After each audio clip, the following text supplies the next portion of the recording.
Welcome to Jaya's homely kitchen. ഇന്ന് നമുക്ക് potato തവ fry തയ്യാറാക്കാം. ഇത് കുട്ടികൾക്ക് വളരെ ഇഷ്ടപ്പെടുന്ന ഒരു റെസിപ്പിയാണ്. ഞാനിവിടെ 2 വലിയ ഉരുളക്കിഴങ്ങ് എടുത്തിട്ടുണ്ട്. തോല് ചെത്തിയിട്ട് മുഴുവനോടെ വെച്ച് കഴുകിയിട്ട് ഇങ്ങനെ തിക്കായിട്ടുള്ള പീസായിട്ടാണ് കട്ട് ചെയ്തെടുത്തിരിക്കുന്നത്. ഇത് ക്ലീൻ ചെയ്തിട്ട് വെള്ളത്തിലിട്ട് വെച്ചിരിക്കുകയാണ്.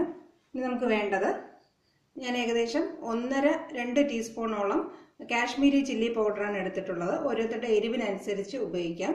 ആവശ്യത്തിന് ഉപ്പ്, 1/4 ടീസ്പൂൺ മഞ്ഞൾപ്പൊടി, പകുതി ചെറുനാരങ്ങ, പിന്നെ കുറച്ച് ചാട്ട് മസാലയും ചേർത്തിട്ടുണ്ട്. അതിൻ്റെ ഫ്ലേവർ ഇഷ്ടമില്ലാത്തവർക്ക് അത് ഒഴിവാക്കുകയും ചെയ്യാം. ഇനി നമുക്ക് ഈ കട്ട് ചെയ്ത് വെച്ചിരിക്കുന്ന ഉരുളക്കിഴങ്ങ് ഒന്ന് വേവിച്ചെടുക്കണം. അതിനായിട്ട് ഒരു പാത്രത്തിൽ ഞാൻ കൂടുതൽ വെള്ളം തിളപ്പിക്കാനായിട്ട് വെച്ചിട്ടുണ്ട്. വെള്ളം ഒന്ന് ചെറുതായിട്ട് ചൂടായി തുടങ്ങുമ്പോൾ ഒരു 5 മിനിറ്റ് കഴിയുമ്പോൾ നമുക്ക് ഈ ക്ലീൻ ചെയ്ത് വെച്ചിരിക്കുന്ന ഉരുളക്കിഴങ്ങ് അതിനകത്ത് ചേർത്ത് കൊടുക്കാം.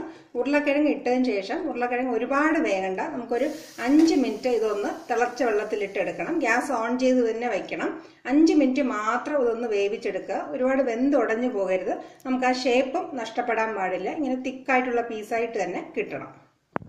നമുക്ക് ഇതിനുള്ള മസാല തയ്യാറാക്കി വെക്കാം. എല്ലാ പൊടികളുടെ കൂടെയും ചെറുനാരങ്ങ നീരും കൂടെ ചേർത്ത് കൊടുക്കാം.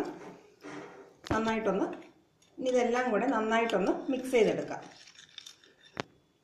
മസാലയുടെ കൂടെ കുറച്ച് വെള്ളവും കൂടെ ചേർത്ത് ഇങ്ങനെ തിക്കായിട്ട് നമുക്ക് മസാല തയ്യാറാക്കി വയ്ക്കാം. ഏകദേശം 5 മിനിറ്റ് ആയിട്ടുണ്ട്. ഉരുളക്കിഴങ്ങ് ചെറുതായിട്ടൊന്ന് വെന്ത് തുടങ്ങിയിട്ടുണ്ട്. ഇനി നമുക്കിത് വെള്ളത്തിൽ നിന്ന് ഒരു പാത്രത്തിലേക്ക് അരിച്ചെടുക്കാം. വെള്ളത്തിൽ നിന്ന് മാറ്റിയെടുത്ത ഉരുളക്കിഴങ്ങ് ചെറുതായിട്ടൊന്ന് തണുത്തതിന് ശേഷം നമുക്ക് ഈ മസാലയിലൊന്ന് പുരട്ടി വയ്ക്കാം. ഓരോ പീസായിട്ടെടുത്ത് നന്നായിട്ടൊന്ന് തേച്ച് പിടിപ്പിച്ച് വെക്കണം. മസാല നന്നായിട്ട് പുരട്ടി വെച്ചിട്ടുണ്ട്. ഇതൊരു മിനിമം 15 മിനിറ്റെങ്കിലും അടച്ചു വെച്ചതിന് ശേഷം വേണം തയ്യാറാക്കാൻ. കൂടുതലായിട്ട് നമുക്ക് 2-3 മണിക്കൂർ വയ്ക്കും തോറും ഈ പൊട്ടറ്റോയുടെ ടേസ്റ്റ് കൂടും. ഓരോരുത്തരുടെ സൗകര്യത്തിനനുസരിച്ച് എത്ര സമയം വേണമെങ്കിലും വയ്ക്കാവുന്നതാണ്. ഒരു ഫ്രൈയിങ് പാനിൽ എണ്ണ ചൂടാക്കാനായിട്ട് വെച്ചിട്ടുണ്ട്. ഞാനിവിടെ സൺഫ്ലവർ ഓയിലാണ് ഉപയോഗിക്കുന്നത്.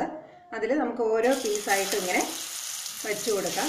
ഒരു വശം നന്നായിട്ട് മൊരിഞ്ഞതിന് ശേഷം വേണം അടുത്ത വശം ഇട്ട് കൊടുക്കാനായിട്ട്. കഴിവതും ഇത് മീഡിയം ഫ്ലെയിമിലോ ലോ ഫ്ലെയിമിലോ വെച്ച് വേണം തയ്യാറാക്കാൻ. ഒരു വശം വെന്തിട്ടുണ്ട്. നമുക്കിനി പതുക്കെ ഇതൊന്ന് തിരിച്ചിട്ട് കൊടുക്കാം. എല്ലാം ഇതുപോലെ തിരിച്ചിട്ട് ഈ വശവും കൂടി ഒന്ന് മൊരിയിച്ചെടുക്കാം. 2 വശവും നന്നായിട്ട് മൊരിഞ്ഞിട്ടുണ്ട്. ഇനി നമുക്കിത് എണ്ണയിൽ നിന്ന് മാറ്റാം. വളരെ ടേസ്റ്റി ആയിട്ടും എളുപ്പത്തിൽ തന്നെ തയ്യാറാക്കാവുന്നതുമായ പൊട്ടറ്റോ തവ ഫ്രൈ തയ്യാറായി കഴിഞ്ഞു. ഇതെല്ലാവരും തീർച്ചയായിട്ടും ട്രൈ ചെയ്ത് നോക്കുക. ഈ റെസിപ്പിയെക്കുറിച്ചുള്ള കമൻസും തീർച്ചയായിട്ടും അറിയിക്കുക. Thank you for watching my video.